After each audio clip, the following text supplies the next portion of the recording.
Hi guys. Today we're going to talk about dash, my favorite punctuation. The dash we're going to be learning about is called the M dash. And in English language, there's a punctuation mark that is actually similar to the M dash, also known as the N dash and hyphen. But for the SAT, all you have to know is the usage for M dash.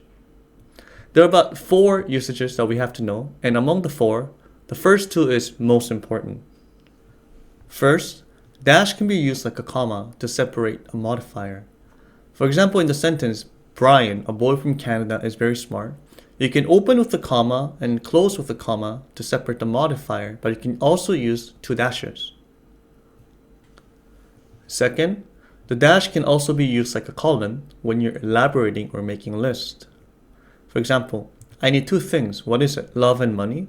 In this situation, I can use a colon or a dash, and they're exactly the same. And these 2 usages are the most important usage you need to know for the writing section of the SAT.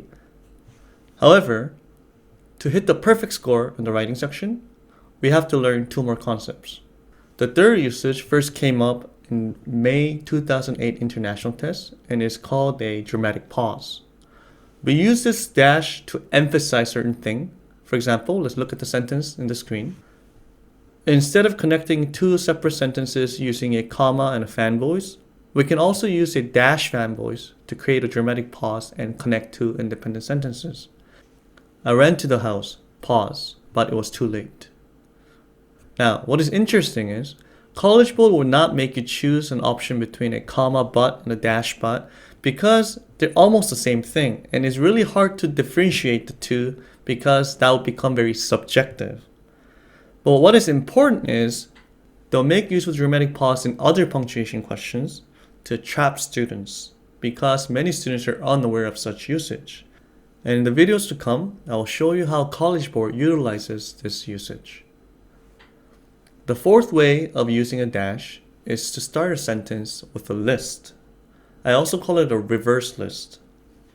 Math, history, and science, these are the courses I do not like. The basic formula is A, B, and C, dash, and a sentence.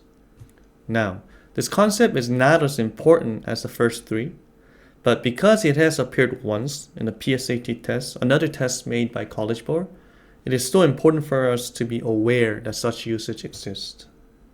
Let's review what we learned today. Dash can be used in 4 ways. First, it can be used like a comma to separate modifier. Second, it can be used like a colon for elaboration or list. Third, it can be used for a dramatic pause to emphasize certain things. And finally, it can be used to start a sentence with a list.